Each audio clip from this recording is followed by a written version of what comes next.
Combustion analysis is the technique that is used to experimentally determine empirical formulas for organic compounds. And here we have an illustration of what's going on here. You put your sample in a furnace and you're going to weigh the sample so that you know how much you started with. Organic compounds contain carbon and hydrogen and sometimes oxygen. They can also contain other elements, but then you would need to do some other steps. So we're just going to talk about what if it contains carbon, hydrogen, and oxygen. So you put your sample in here. It could be something like sugar or alcohol or just about anything. And there's a source of oxygen because oxygen is necessary for something to burn. Organic compounds will all combust. They'll burn. And it's heated, so it's got this heating mantle around it, a furnace. You heat the sample in the presence of oxygen. If you get it hot enough, it will burn. When organic compounds burn, they are converted into carbon dioxide and water. So carbon dioxide and water are the products of the chemical reaction.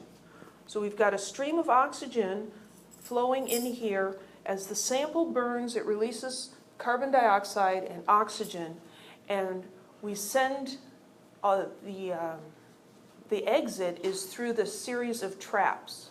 And we have a disc here that absorbs water and a disc here that absorbs carbon dioxide. So once this is all combusted, we can take these traps and weigh them. We weighed them before, we weighed them after, and we can figure out the mass of water that was produced and the mass of carbon dioxide that is produced. And from that information and the mass of the sample that we started with, we can figure out what the formula of the compound is, the empirical formula. Any questions? You guys are really quiet today. So when something like glucose is burned, all of the carbon and all of the hydrogen in those products had to have come from the glucose, from the sample. Because the only other thing we were putting in there was pure oxygen. So we can use the mass of carbon dioxide to figure out the mass of carbon in the sample that we burned. And we can use the mass of water to find the mass of hydrogen in the sample. How do we figure out the mass of oxygen that was in the sample? Well, we have to do that by difference. We know the mass that we started with, and if the mass of carbon and the mass of hydrogen don't add up to the original starting mass, we know that there must have been oxygen in there as well. And so we'll take the total mass and subtract the carbon and the hydrogen, and the difference has to be the mass of the oxygen. So after doing that, now we have mass of carbon, mass of hydrogen, mass of oxygen, and we can use those to calculate the empirical formula. Let's do an example. The combustion of 18.8 grams of glucose produced 27.6 grams of carbon dioxide and 11.3 grams of water. Determine the empirical formula of glucose. So this problem is more involved. We do percent composition and empirical formulas in intro chemistry, but we don't do combustion analysis. Combustion analysis is something we do in general Chem 1A. So that's why we're teaching it to you. Well, we can't just take those masses and go directly into our empirical formula calculation. We have to take this mass of carbon dioxide and figure out what's the mass of carbon in this mass of carbon dioxide.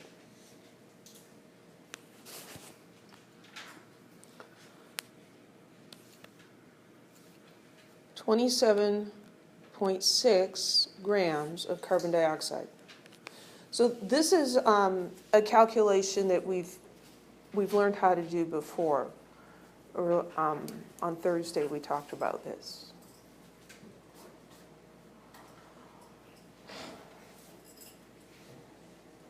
And there's different ways to do it. I'm just debating in my head. I think we'll do a different method for each of these. Well, if I've got I'm going to do a path up here. If I've got grams of carbon dioxide and I want grams of carbon, I need to have some relationship between the grams of carbon, or the amount of carbon and the amount of oxygen. And that relationship is in this formula. Okay, that formula tells me that there's 1 mole of carbon for every mole of carbon dioxide, right? There's 1 atom of carbon for every molecule. So there's 1 mole of carbon for every mole of carbon dioxide. So if I convert grams of carbon dioxide to moles of carbon dioxide, and I can do that using molar mass, then I can use the relationship that's hiding in this formula to go from moles of carbon dioxide to moles of carbon, and then I can go to grams of carbon. So this is one way to do the problem. So grams of carbon dioxide, supposed to be a multiplication sign. I'm going to go to moles of carbon dioxide. And then I'm going to go to moles of carbon. And then I'm going to go to grams of carbon.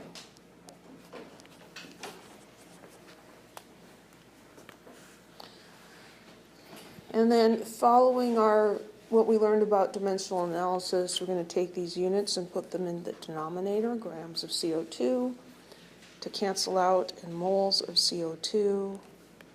So those cancel out, and moles of carbon, so those cancel out.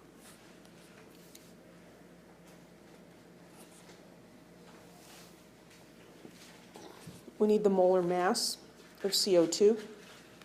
I'll do that calculation up here as well. 12.01. There's 1 carbon and 2 oxygens. And so that gives us 44.01 grams. 1 mole of CO2 weighs 44.01 grams. So my first term here then is 1 mole of CO2 over 44.01 grams of CO2.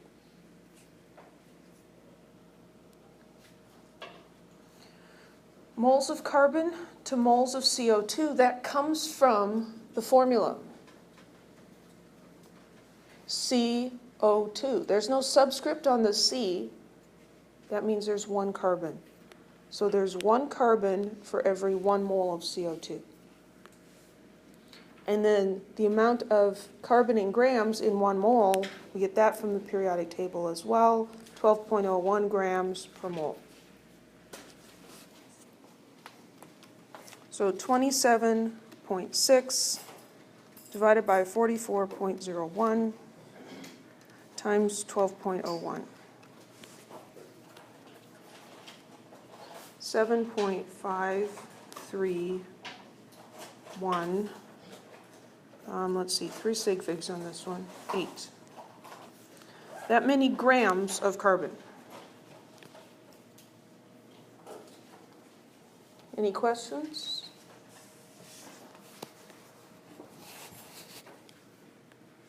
So that's one way to get from a mass of the compound to the mass of an element in the compound. There's another way that's very similar to the percent composition. So let's do that way with the water. 11.3 grams of water.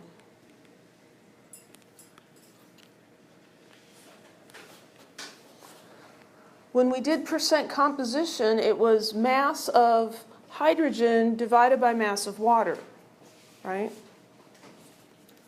If I did grams of hydrogen over grams of water, then my units would work out really nice, and I could accomplish this in 1 step instead of 3, right? Well, how many grams of hydrogen per how many grams of water? Well, again, we're going to choose 1 mole. We're going to use the molar mass. I'll write it over here. We've got 2 hydrogens and 1 oxygen And that gives us 18.016.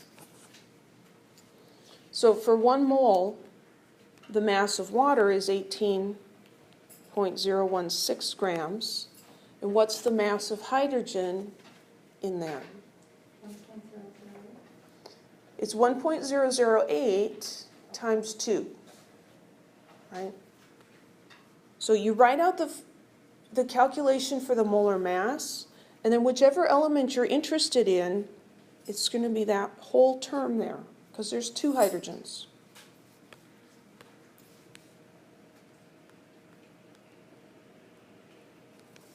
And that'll give me the mass of hydrogen in the water. So 11.3 times 2 times 1.008 divided by 18.016. So that's 1.2645 grams of hydrogen.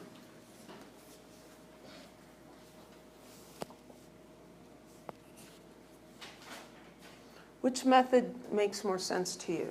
The first one or the second one? How many vote for neither?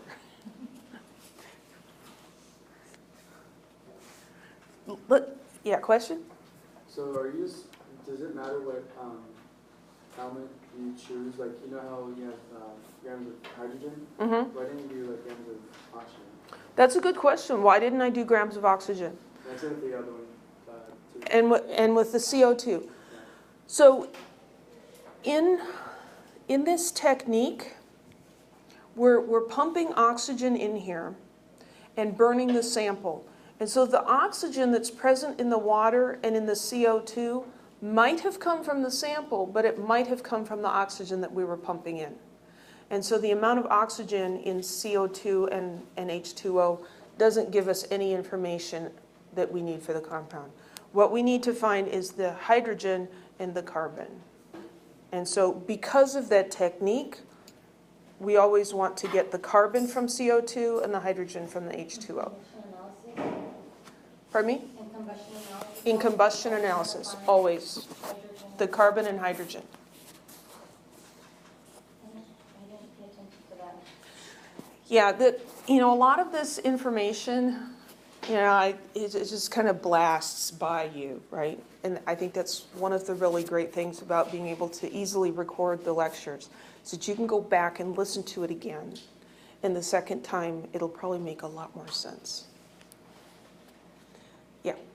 So do you, will there be other compounds where you have, no matter what elements you have, just you use the grams of hydrogen or grams of carbon, whichever one's not oxygen?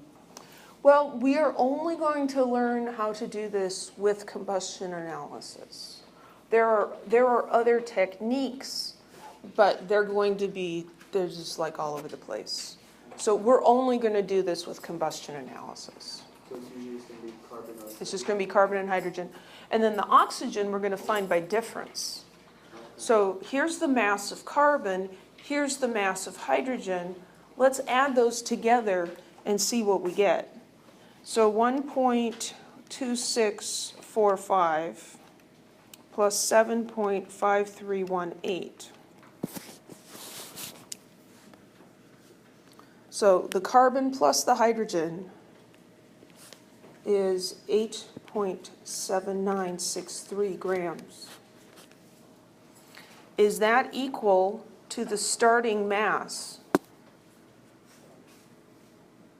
of 18.8 grams of glucose? No.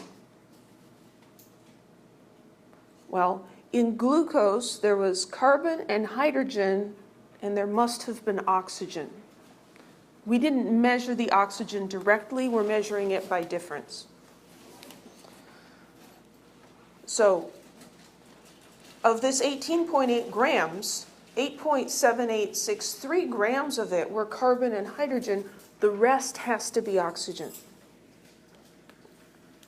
So we take the 18.8 grams of the compound and we subtract the 8.7963 grams of carbon plus hydrogen, let's see, 18.8. And I'm getting 10.0037 grams of oxygen.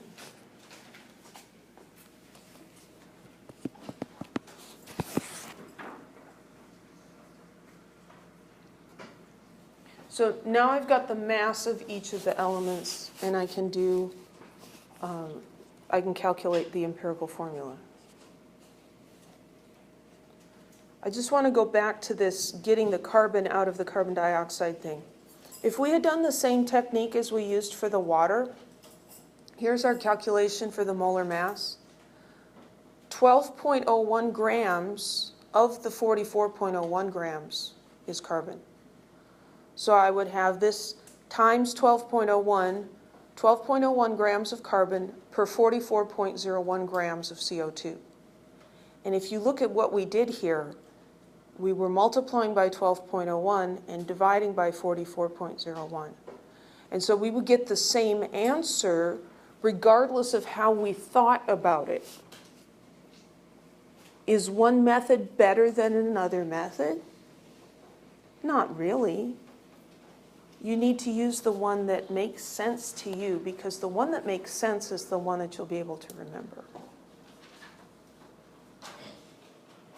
So now we have... The bottom one, or the middle, the bottom one would be the percentage way to do it, and then the top one would be empirical formula. Yeah, this for the water, this is thinking more of a percent composition, although we left out the times 100.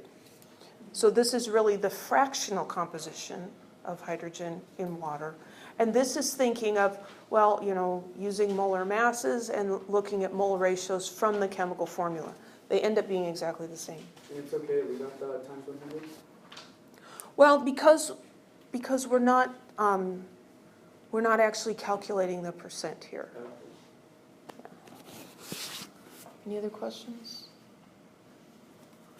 Okay, so are we done with the problem? Did we calculate the empirical formula? No, we just got to the first step. Let's see here. What's the best way to do this?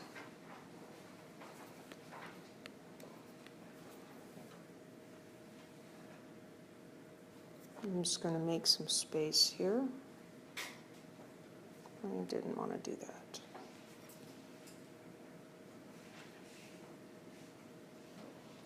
Didn't want to do that either. Trying to not erase the answers that we got.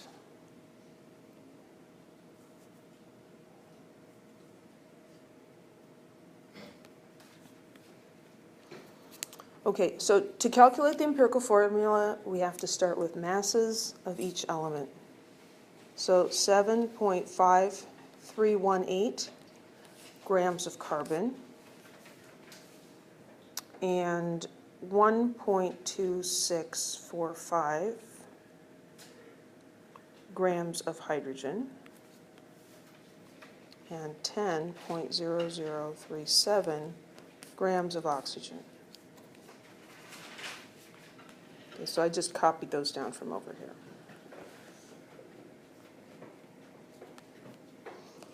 Masses of elements, and then what do? Well, we can't divide by the smallest yet, because the chemical formula relates numbers of atoms or moles of atoms, and so we have to get to moles first. So we start with grams, then we go to moles. So we have to calculate the moles of each of these. So 1 mole of carbon per 12.01 grams of carbon.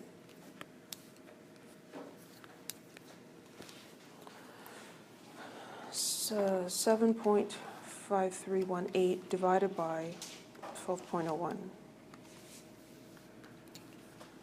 0.62713 moles of carbon.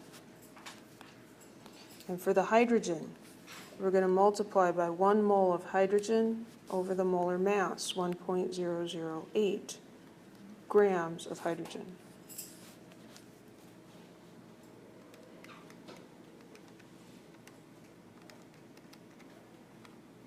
oops. 1.25. Those are my sig figs. I'm going to keep 2 extras.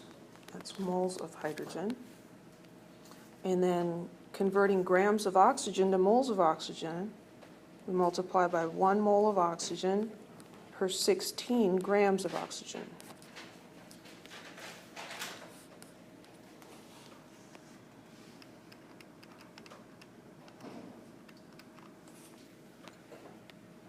And so here I get 0.62523 moles of oxygen.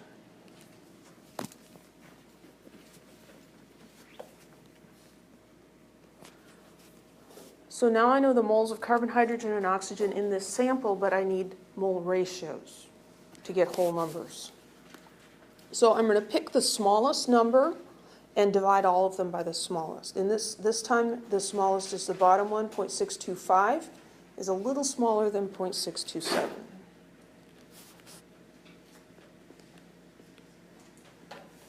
So this one is going to end up being exactly 1. You'll always have one that is exactly 1. And this top one, 0.62523,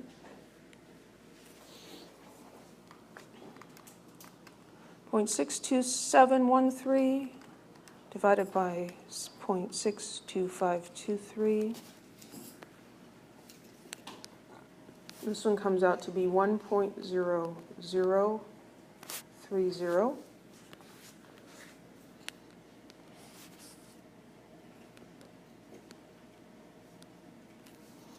And the other one, 1.2545 divided by 0.62523. This one comes out to be 2.0065.